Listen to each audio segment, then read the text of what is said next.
بسم اللہ الرحمن الرحیم۔ عربی محاورات اور ان کا استعمال، اس حوالے سے آج ہماری یہ تیسری کلاس ہے۔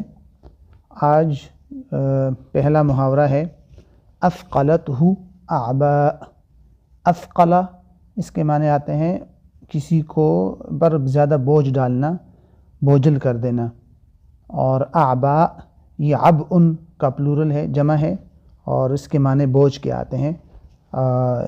یہ استعمال وہاں ہوتا ہے کہ جہاں پر کسی انسان پر پریشانیاں، تکالیف زیادہ ہو جائے تو کہا جاتا ہے کہ اس کو پریشانیوں نے زیر بار کر دیا یا تنگ کر دیا۔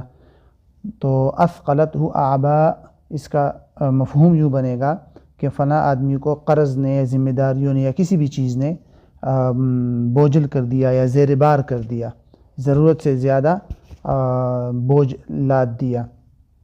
جیسے یہ مثال ہے کہ الشعب العراقی اثقلتہ اعباء الحروب المتتالیہ۔ الحروب المتتالیہ کا مطلب ہے مسلسل جنگ، اور الشعب العراقی عراقی عوام، تو عراقی عوام کو مسلسل جنگوں نے تنگ کر دیا یا پریشان کر دیا۔ دوسری اسی طرح ایک اور مثال بھی ہے کہ دیون کے لیے استعمال کر سکتے ہیں آپ، قرضوں کے لیے، کہ اثقلتہ اعباء الدیون، فلاں آدمی کو دیون اور قرضوں کے بوجھ نے زیر بار کر دیا یا پریشان کر دیا۔ یا اسی طرح ذمہ داریوں کے لیے بول سکتے ہیں کہ اثقلتہ اعباء المسئولیات، کہ فلاں آدمی کو ذمہ داریوں کے بوجھ نے زیر بار کر دیا یا پریشان کر دیا۔ دوسرا محاورہ ہے اثقل کاہلہ۔ یہ بھی تقریباً پہلے والے ہی کے معنی میں استعمال ہوتا ہے۔ کاہل یہ اس کو کہتے ہیں کندھوں کو، اور اثقل کے وہی معنی ہیں جو پہلے ہم نے پڑھے تھے۔ تو مطلب یہ ہے کہ فلاں آدمی کے کندھوں کو بوجھل کر دیا، طاقت سے زیادہ کسی پر بوجھ ڈال دیا۔ جیسے کہا جاتا ہے کہ اثقلت الدیون کاہل شعوب العالم الثالث۔ تیسری دنیا کی عوام کو قرضوں کے بوجھ نے پریشان کر دیا یا زیر بار کر دیا۔ شعوب یہ شعب ان کی جمع ہے۔ ایک اور محاورہ ہے اثلج صدرہ، یا یہ اس طرح بھی استعمال ہوتا ہے کہ اثلج الامر صدرہ۔ اثلج ویسے اس کے معنی آتے ہیں ٹھنڈا کر دینا، اور جب یہاں اس محاورے میں استعمال ہو تو اس کے معنی آتے ہیں اسعد اور افرح، خوش کر دینا۔ صدر سینوں کو بولتے ہیں۔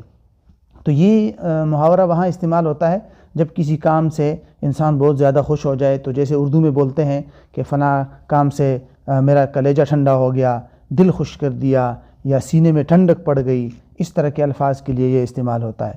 مثال کے طور پر یہ دیکھیے کہ لقد اثلجت صدری بخبر نجاحک، کہ آپ نے میرا سینہ ٹھنڈا کر دیا یا میرا دل خوش کر دیا بخبر نجاحک، اپنی کامیابی کا خبر دے کر یا اپنی کامیابی کی خبر سے میرا دل آپ نے خوش کر دیا یا میرا سینہ آپ نے ٹھنڈا کر دیا۔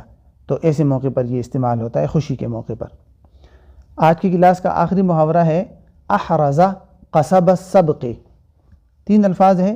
احرز کا مطلب ہوتا ہے کسی چیز کو لے لینا، حاصل کر لینا، باب افعال سے، اور قصب یہ نرکل یا بانس یا کسی بھی لکڑی کے ستون یا لکڑی کے ڈنڈے وغیرہ کے لیے یہ استعمال ہوتا ہے۔ اور السبق آگے بڑھ جانا، سبقت لے جانا۔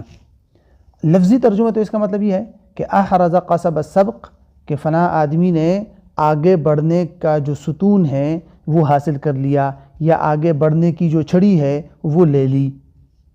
پرانے زمانے میں اس طرح ہوتا تھا، جب دوڑنے کا مقابلہ ہوتا تھا تو جو جہاں تک دوڑنا ہوتا تھا اس کے آخر میں ایک قصب یا ایک لکڑی نصب کرتے تھے، اور یہ کہا جاتا تھا کہ جو آدمی سب سے پہلے وہاں پہنچ جائے تو وہ اس لکڑی کو اکھاڑ کر لے لے، تاکہ بعد میں معلوم ہو جائے کہ بھئی لکڑی اس کے پاس ہے، لہٰذا سب سے پہلے یہ آدمی پہنچا ہے۔